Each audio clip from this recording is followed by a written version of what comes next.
Política de investimento. Aqui se fala sobre como o fundo, o que o fundo está pretendendo, como que ele vai fazer para buscar retornos ativos para entregar aquele objetivo que foi proposto, tá? Então ele vai demonstrar a estratégia que será adotada pelo administrador e respeitando aí o que está definido no regulamento.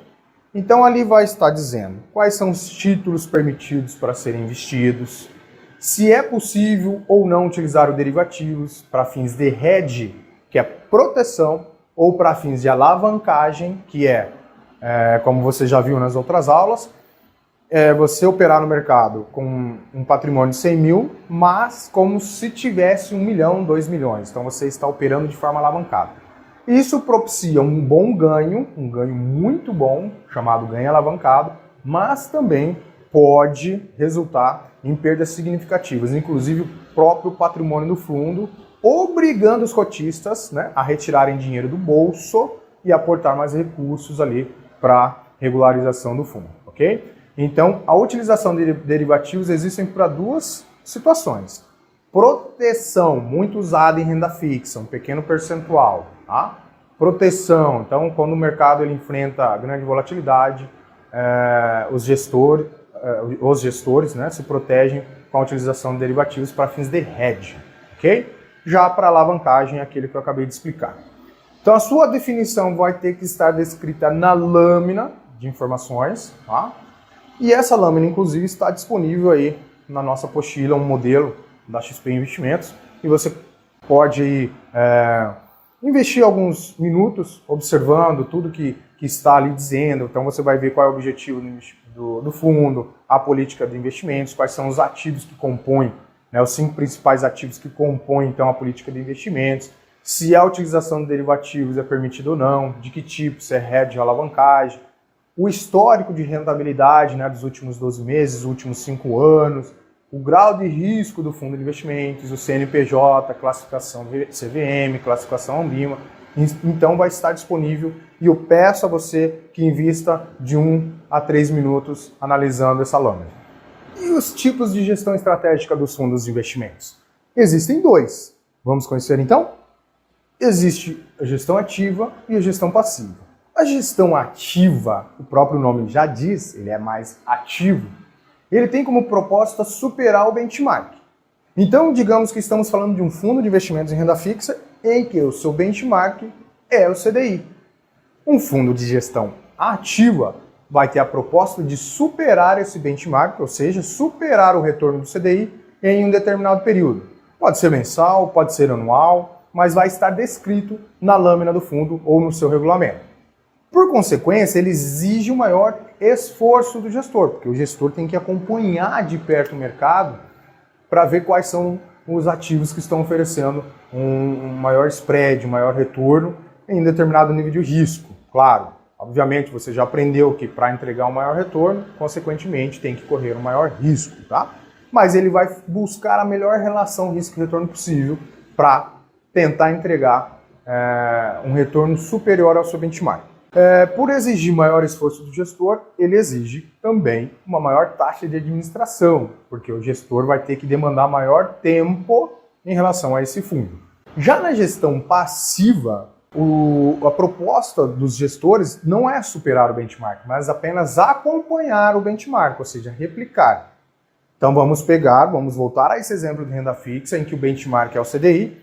No tipo de gestão passiva, a proposta é acompanhar o CDI. Então, se o CDI no período vai ser 12% ao ano, ele vai entregar próximo de 12% ao ano. Tá? Então, quanto mais próximo de 12%, melhor está sendo, mais assertivo está sendo essa gestão. Claro, exige menos esforço do gestor. Por exigir menos esforço, a taxa de administração dos fundos de gestão passiva são menores.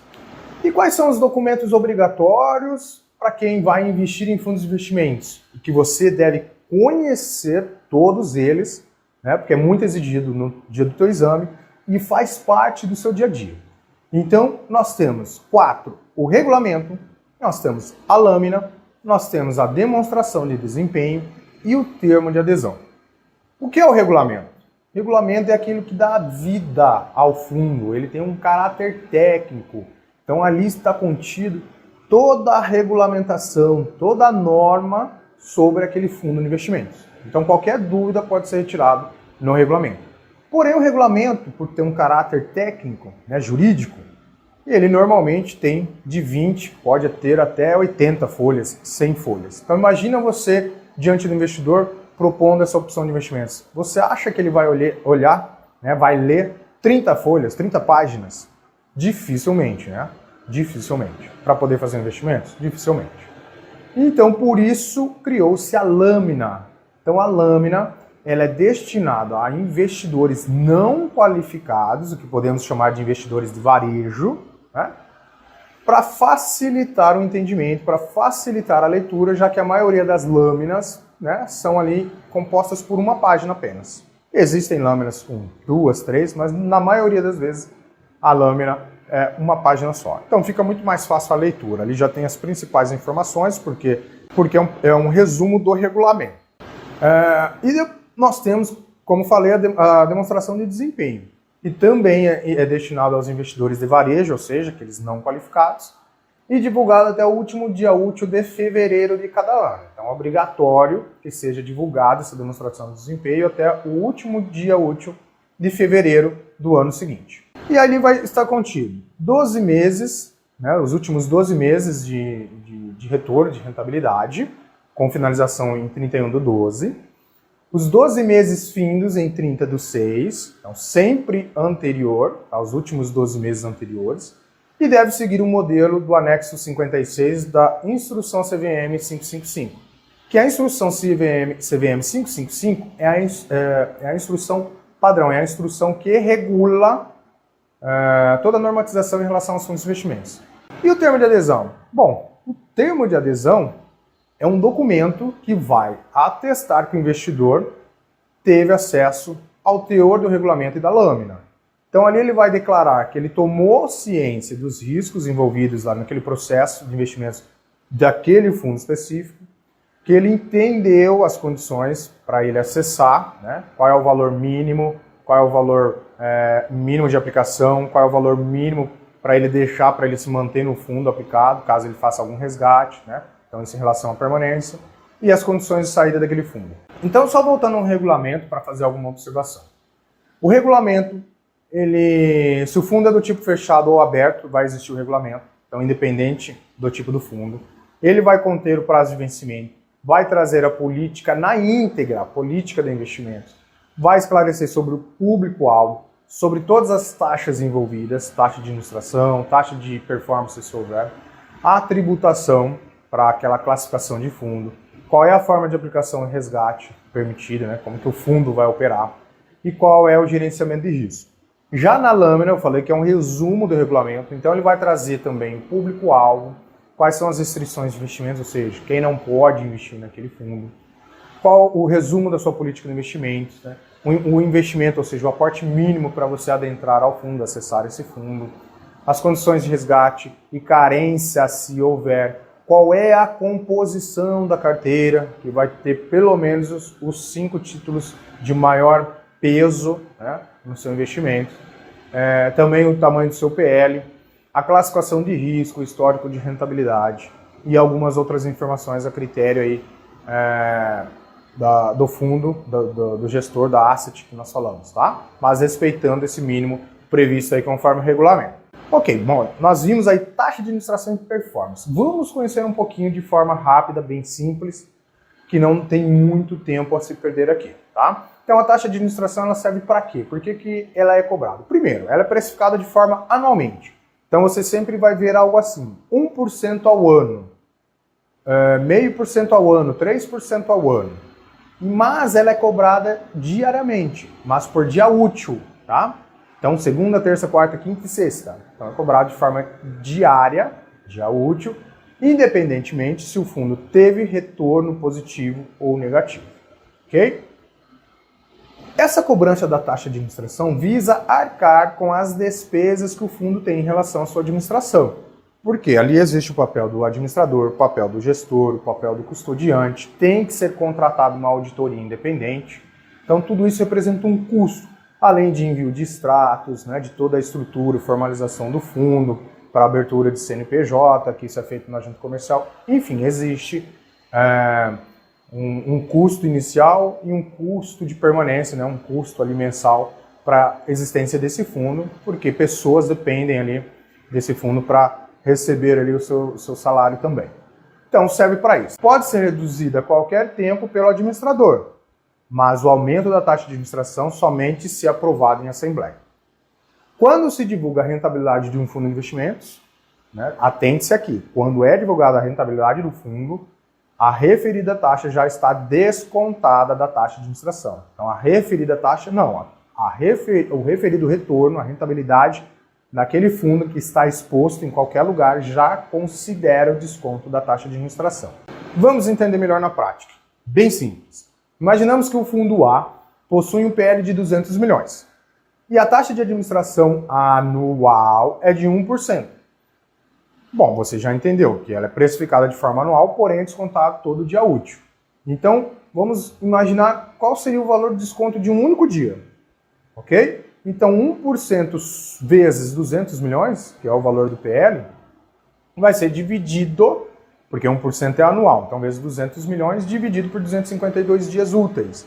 Isso representa R$ 7.936 que vai ser descontado em um único dia. É óbvio que a cada dia o patrimônio vai sofrer oscilações, então ele pode aumentar ou reduzir. Esse raciocínio vai ser aplicado novamente no dia seguinte e assim sucessivamente. E a taxa de performance?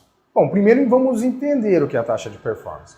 A taxa de performance é como se fosse um bônus, como se fosse, digamos aí, um carinho para o gestor, porque ele está fazendo um bom papel.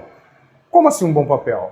Porque se a proposta do fundo é entregar 105% do CDI, e ele tem ali que está cobrando a X taxa de administração, mas que vai cobrar 20% de taxa de performance, se ele superar esses 105%.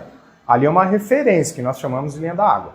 Então, aquela referência para cima de 105% do CDI a mais, vai ser cobrado, então, os 20%. Ok? Então, é uma bônus. Agora, imagine, você aplicou R$100 mil, a proposta dá um retorno de 105% do CDI naquele fundo de investimentos ao final de um ano. Se ele está entregando 110, isso não é bom? Ótimo. Deixa ele cobrar 20% sobre esse excedente. Para mim está ótimo, melhor do que entregar 104% ou 103% CDI, abaixo do objetivo. Tá?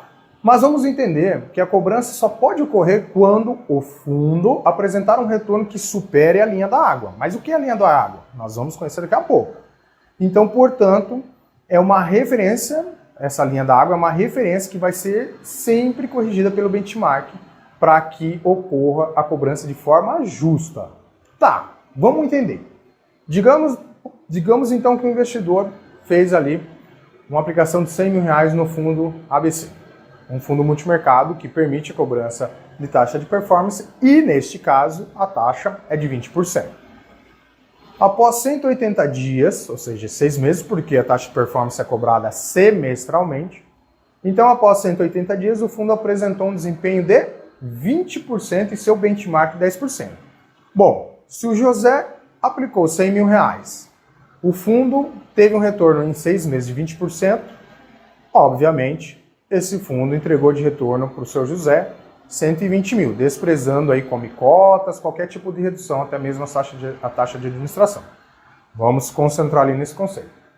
Então 20% deu 120 mil, ele está com 20 mil a mais no bolso. Por enquanto, no bolso não, mas ali em carteira no fundo de investimentos. E o benchmark, imaginamos que seja o CDI. E o CDI deu no mesmo período, nesses 6 meses, 10% de retorno.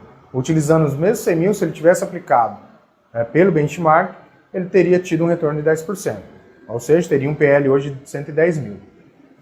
Então, portanto, esse 110 mil vai servir de referência, vai ser a linha d'água para cobrança de taxa de performance, entendeu? Então, para a gente achar a taxa de performance cobrada nesse primeiro semestre, você vai pegar a performance do fundo, da carteira, 120 mil, reduzir pela linha da água, 110 mil, e depois fazer a multiplicação por 0,20, que é a mesma coisa que multiplicar por 20%. Então deu um valor de R$2.000. Será cobrado sobre esses 20 mil de retorno R$2.000 como taxa de performance. Logo, o patrimônio dele vai cair para 118 mil. Mas está ótimo. Melhor ter de 118 do que 110 se ele tivesse aplicado um exemplo no CDI, né? Ok. Só que no semestre seguinte, esse mesmo fundo apresentou resultado de menos 10%, resultado negativo, enquanto o benchmark apresentou positivo 15%. Como que vai ficar agora? Bom, agora a gente pega a linha da água R$120 mil, que foi o retorno, né, que nós utilizamos no primeiro raciocínio, no primeiro semestre, e ali serve de linha d'água, ou seja, de referência para a nova cobrança. E aí o fundo não deu retorno negativo de menos 10%? Sim. Então, caiu o PL do investidor. Esquecemos ali de reduzir os R$2.000 a taxa de performance, tá? Mas ainda vale o mesmo raciocínio. De 120 mil menos 10% caiu para 108 mil. Ok. E o benchmark? O benchmark teve um ganho de 15%. Então, de 120 mil, 15% a mais foi para 138 mil esse PL. Agora, a nova linha d'água, 138 mil. Vai ter taxa de cobrança de performance? Não. Por quê? O fundo não superou o benchmark. Pelo contrário, ele teve prejuízo. Então, neste caso, não vai ter a cobrança de taxa de performance. Tá. Passado mais um semestre, agora o desempenho do fundo veio forte, 30%, e o benchmark foi de 12% no mesmo período. O que a gente tem agora?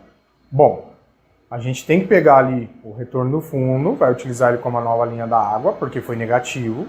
Então pega 108 mil a partir desse retorno. É como se tivesse feito uma zeragem, tá? E aí a gente inicia um novo cálculo, porque não houve a cobrança no semestre anterior de taxa de performance. Agora a gente precisa ver se haverá uma nova cobrança a partir do PL do fundo há 6 meses antes. Então era 108 mil. Houve um ganho de 30%. Para quanto foi esse fundo? 40 mil de ganho, né? 40 não, 32 mil quase. Então foi de 108 para 140. E o benchmark teve um ganho de 12%. Então ele foi de 108, usando essa referência, de 108 iria para 120.960. Porém, a linha d'água nos diz o seguinte. Bom, o último retorno ali foi 138 mil. E aí, se eu aplicar os 12% de retorno sobre os 138 mil do semestre anterior, que é a minha linha d'água, nós teríamos agora o equivalente a uma referência de 154 mil. Então, para cobrar a taxa de performance, teria que haver um valor que superasse 154.560. Como o fundo está com PL de 140 e 400, não superou, portanto, não vai haver a cobrança da taxa de performance, tá? Porque mesmo que o fundo tenha superado o benchmark, neste caso não vai haver a cobrança porque ele não superou a linha d'água. Porque se houvesse a cobrança seria injusto. Né? Seria injusto, porque o benchmark serve para dar referência de retorno. Mas a cobrança da taxa de performance tem que ser feita pela linha d'água, porque se neste caso houvesse a cobrança, haveria um excedente ali em relação ao benchmark de quase 20 mil reais a mais, concorda? Então haveria uma cobrança de taxa de performance que não seria a mais justa. Então a linha d'água vem para justamente evitar que esse tipo de cobrança injusta ocorra.